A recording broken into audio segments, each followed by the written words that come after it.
Now let's talk about the East India Company, which played a critical role in the period of colonial rule over India.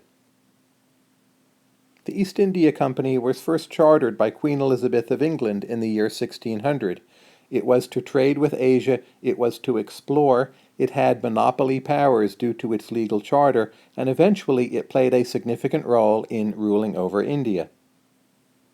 The key year here is 1757, and that year there was a famous battle called the Battle of Plassey. The British had already had trade and military involvement in parts of East India and Bengal, and this was a kind of decisive battle that showed that, to some extent, British rule was here to stay. The Bengalis were defeated by the man portrayed by this statue. His name was Robert Clive. He is also known as Clive of India.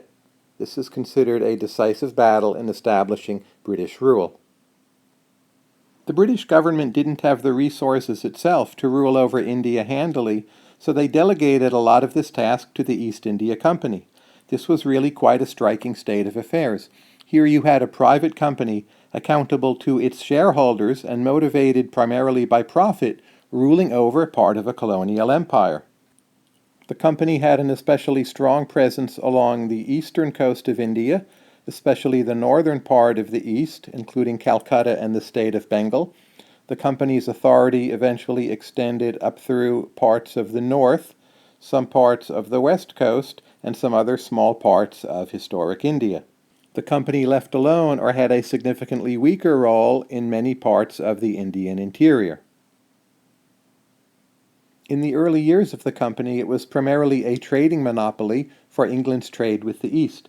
In the case of India, the company handled mainly rice, textiles, horses, and silver. Economist Adam Smith, pictured here, was a strong critic of the company. Smith favored free trade, and he generally opposed grants of monopoly privilege to individual businesses. Still, the role of the company changed and evolved over time. With the passage of the years, the company became more involved in governing, and in particular, revenue extraction. A key year here in the history of the company in India is 1765. That is the year when the company obtained revenue rights in the area of Bengal, and from that point on, the company was extracting revenue from India through the medium of taxation. The taxes on land were often quite high, typically over 50%. Under Mughal rule, the taxes were more frequently in the range of 40 to 50%. Collecting and enforcing the taxes wasn't easy. Of course, the company relied on cooperation from local rulers, but there was frequently a tug-of-war, and very often the company would have to threaten to cut off access to the ocean if the rulers didn't pass along the share of the money to the company. Frequently, the company found itself getting involved quite directly in internal conflicts within India, and this had to do with getting its share of the money out. It goes without saying that over the same period of time, the company was not investing very much in India in the form of public goods. This gets back to the fundamental conflict between the incentives of a ruling private company, which is to extract revenue, and what is good for India. The two turned out to be very different things. In 1770, there was a famous famine in Bengal, and many people died. The company did very little to stop this, but the company at this time did do one thing: it raised taxes. Around this time, the British government starts looking into the affairs of the company more closely, and this begins a slow erosion of the powers of the company as the government becomes more involved. Still, the government wasn't much of a check of the powers of the company in India. Imagine the company in London being represented by some wealthy shareholders and having a lot of political influence. The company had a very strong influence over Parliament then. The company really did do a very effective job of extracting more tax revenue from India.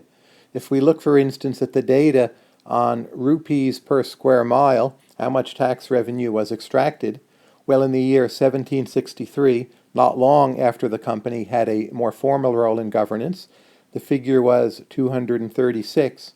By 1817, it's 520, and by 1853, it's 724. Of course, those are significant increases. These figures, by the way, are not explicitly adjusted for inflation, but over the long period here, there was not significant inflation. In large part, the company extracted more revenue by limiting the take of the Indian intermediaries and also by extending more effective taxation schemes to commodities such as salt. And when I say effective, I mean it was effective for the company. It was not in general effective or beneficial for the general population of India. The situation in India, both economically and politically, it continued to fester, and you can see some more details about this in the other video units. But for now, to make a longer story short, in 1857 there was something called the Great Mutiny. It was a violent rebellion in parts of India against foreign rule, and what happened is, as a result of the Great Mutiny, by the time we get to the year 1858, the British government had come in, and the explicit role of the East India Company in India is essentially over. Not long thereafter, the company was nationalized, and in its previous role, it essentially ceased to exist. Overall, the saga of the East India Company is quite a strange one, and of course in many ways an unpleasant one. One thing it reflects is simply how unprepared the British were to have India as a colony, so they needed to resort to makeshift measures that would be more than nothing. But those makeshift measures typically involved erecting incentives, namely the difference between what is good for the revenue extraction of a monopoly company and what is good for the citizenry, erecting incentives that really were not very good for the economic development of India. There are many, many sources on the history of the East India Company. One thing you can do if you're restricted to online materials is just Google any of the terms I've been using throughout this video, and you will find something online.